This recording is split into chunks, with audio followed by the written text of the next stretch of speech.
నువ్వు కన్న కలలే నిజమవుతాయి చూడు, అందుకే ఉన్నాడు ఈ నాన్నే తోడు.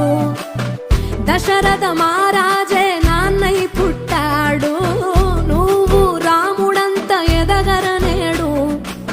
చరితలు ఎన్నడు చూడని మమతల గూడే వీధిరో, సంపద అంటే ఏదో కాదురో, ఇంతకు మించి